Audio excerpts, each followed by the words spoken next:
ETF index mutual funds నేర్చుకుని stock మార్కెట్లో రాణించాలనుకుంటున్నారా? వెంటనే ఈ నెంబర్కి కాల్ చేయండి. హరిత, మనం ప్రేమ గురించి మాట్లాడుకుంటే అసలు ప్రేమ అంటే ఏంటి? మనం ప్రేమించే వాళ్ళని ప్రేమించాలా?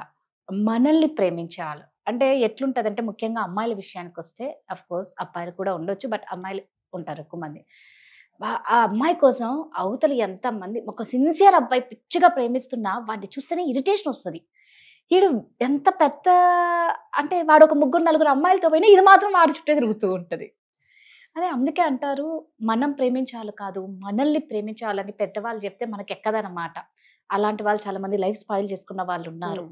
సెకండ్ థింగ్ ఏంటంటే, ఎంతసేపు అవతల పర్సన్ అర్థం చేసుకోవా నన్ను అంటే అర్థం చేసుకోవడమేనా, అర్థం చేసుకోబడడం. మనల్ని మనం ఎంతసేపు నన్ను అర్థం చేసుకోనే అవతలోడు అన్నప్పుడు నిన్ను వాడు ఎప్పుడు అర్థం చేసుకోబడతాడు. ఎట్లా ఈ రెండు కరెక్ట్గా ఉన్నప్పుడే ఆ లవ్ సక్సెస్ ఉంటది కదా. అబ్బాయిలు ఫస్ట్ ఒక ఫ్రేజ్ యూస్ చేస్తారు అమ్మాయిల గురించి. ఏంటో చెప్పనా రాదా? ఈ అమ్మాయిలు నాకు అర్థం కారా బాబు.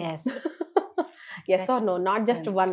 లేదు, ప్రతి అబ్బాయి అంటాడు, ప్రతి భర్త అంటాడు, ప్రతి బాయ్ ఫ్రెండ్ అంటాడు, ఈ అమ్మాయిలు నాకు అర్థం కారా బాబు అని. ఇంకేంటో అర్థం కాకపోవడం. ఇంకొకటి చెప్పనా రాదా? అమ్మాయిల ఎమోషన్స్ చంద్రుడు లాంటివి, అబ్బాయిల ఎమోషన్స్ సూర్యుడు లాంటివి. రైట్? మనది అమావాస్య, పౌర్ణిమ. ఒక్కోసారి రేడియేట్ ఎక్కువ అవుతాము. ఎక్కువ అయినప్పుడు విల్ బి లైక్, మీ అంత మంచి భర్త నాకు రాడండి, మీ అంత మంచి బాయ్ ఫ్రెండ్ అసలు నా లైఫ్ లోనే, నేను థ్యాంక్ యూ సో మచ్. పౌర్ణమి నుంచి అమావాస్య దిగే టైం కల్లా, నీ ఎంకమ్మ నీ లాంటోడు నేను అసలు లైఫ్ లోనే చూడలేదు, పో నువ్వు ముందు నా లైఫ్ లో నుంచి. Yes or no? ఈ లోపల పాపం వీళ్ళకి ఏంటంటే, they follow 24 hour clock cycle, we follow 30 day clock cycle. మన ఎమోషన్స్ 30 days లో తిరుగుతుంటాయి మూన్ లాగా, వీళ్ళకి మాత్రం సన్ లాగా ఉంటుంది. పొద్దున్న రేడియేట్ అవుతారు, యాక్టివ్గా ఉంటారు, ఎనర్జెటిక్గా ఉంటారు, రెడీ అవుతారు, బయటకు వెళ్ళిపోతారు. సాయంత్రం అయ్యేసరికి సన్సెట్ అయిపోతుంది, వాళ్ళలో ఓపిక అయిపోతుంది, వాళ్ళు షార్ట్స్ చూస్తారు, ఏదైనా టీవీలో చూస్తారు, రిలాక్స్ అవుతారు, and that is their journey. Right? Both are different నా.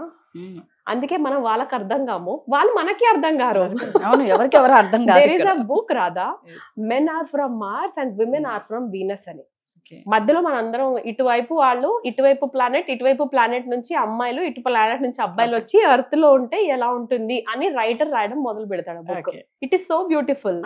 నేను చైనాలో మాట్లాడతాను, చైనీస్ లాంగ్వేజ్ లో, నువ్వేమో ఉర్దూలో మాట్లాడతావు. ఎట్లుంటుంది మన కాన్వర్సేషన్? నువ్వు చెప్పు. అసలు ఒక రేంజ్ లో ఉంటది. నువ్వు ఎంతైనా కళ్ళు భాషలు చెప్పు, ఏమన్నా చెప్పు, నువ్వు నా లాంగ్వేజ్ వేరు, నీ లాంగ్వేజ్ వేరు. అవును. So is with the lovers or the married couple or anybody who is arguing or fighting. నా భాష నీకు అర్థం కాదు అంతే, నీ భాష నాకు అర్థం కాదు. తెలుగులో మాట్లాడితేనే అర్థం కావటం లేదు, ఒకటే భాష. బికాజ్ ఆ టైంలో నాకు నీ ఎమోషన్స్ ఇంపార్టెంట్ కాదు, నా ఎమోషన్సే ఇంపార్టెంట్. నేను ఆల్రెడీ అడ్జస్ట్ అయ్యాను అని ఎక్కువ నాకు నేనే లోపల ఆల్రెడీ ఎన్నో స్టోరీస్ ఉన్నాయి, ఎన్నో ఎగ్జాంపుల్స్ ఉన్నాయి. నీ ఎగ్జాంపుల్స్ నేను వినాలనుకోవట్లేదు ప్లీజ్ అన్నప్పుడు we don't understand each others language. ఎందుకంటే నేను నీకు చాయిసే ఇవ్వట్లేదు, నేనే వేరే ట్యూన్, వేరే ఫ్రీక్వెన్సీలో పెట్టుకున్నాను. నేను నిన్ను అర్థం చేసుకోవద్దు అనుకుని నేను కూర్చొని కాన్వర్సేషన్లో ఉన్నా. ఆపోజిట్ పర్సన్ కూడా అన్ఫార్చునేట్లీ అదే మోడ్లో ఉన్నారు అనుకుందాం. నేను కూడా నీకోసం చాలా సాక్రిఫైజెస్ చేసిన, బోలెడని చేసిన, నువ్వే రికగ్నైజ్ చేయలేదు అని. ఆబ్వియస్లీ బ్రేకప్ ఏ కదా అవుతుంది. Yes or no? So love is a very beautiful thing, very beautiful thing. First ఆడవాళ్ళం మనం కూడా యాక్సెప్ట్ చేయాలి, we are a contradiction and that's our beauty. నిన్నట్లా మనం ఈరోజు ఉండము, ఈరోజు ఇలా ఉన్నానంటే నేను రేపు ఇలా ఉండను. ఈరోజు వావ్ ఏవండి ఎంత బ్యూటిఫుల్ వెదర్ కదా అన్న వాళ్ళమే, నెక్స్ట్ డే పాడెండలు ఎందుకు వస్తాయేమో బయటికి పోయినప్పుడే ఎక్కువ ఉంది అంటాం. We are like this. వాళ్ళు అలా లేరు కాబట్టి ఆపోజిట్ పీపుల్ గెట్ మ్యారీడ్. అవునా కదా? ఆడవాళ్ళు పెళ్లి చేసుకున్నారు. ఆబ్వియస్లీ ఇప్పుడు అవి కూడా జరుగుతుంది unfortunately. Yeah, but generally we are opposite and that's the beauty. మనలాగా వాళ్ళు లేరు, మనం వాళ్ళలా లేము, అండ్ అదే beautiful thing in the marriage or any relationship. So let's not change that.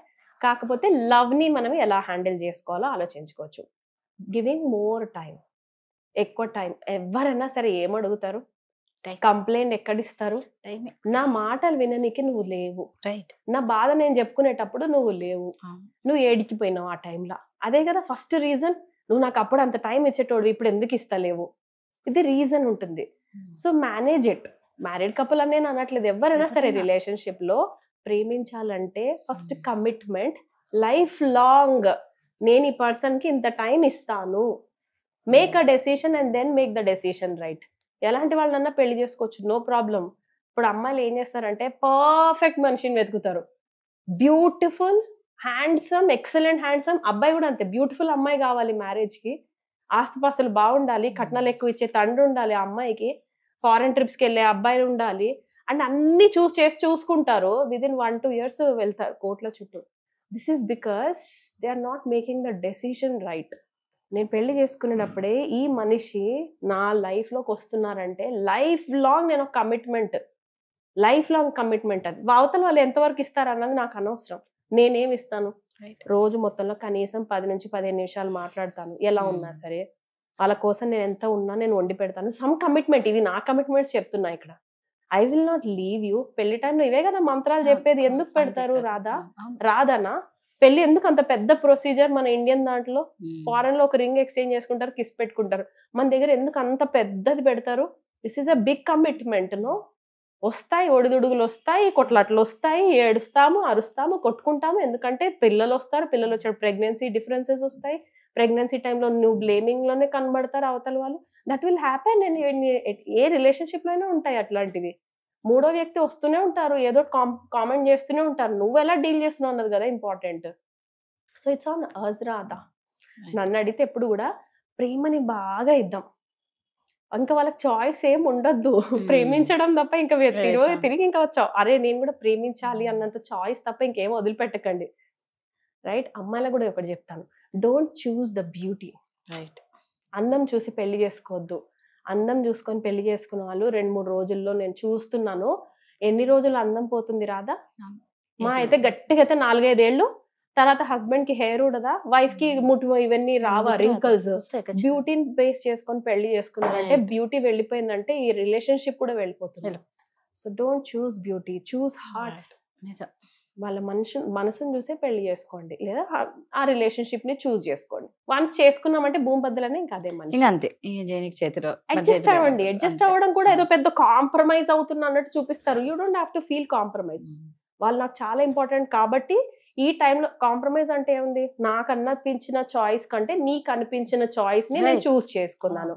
దానికి కూడా పెయిన్ ఎందుకు అసోసియేట్ చేస్తాం రాదా? వాళ్ళు ఎంత లవ్ చేస్తే వాళ్ళకి ఇష్టమైంది మనకి ఇష్టం అవ్వదా?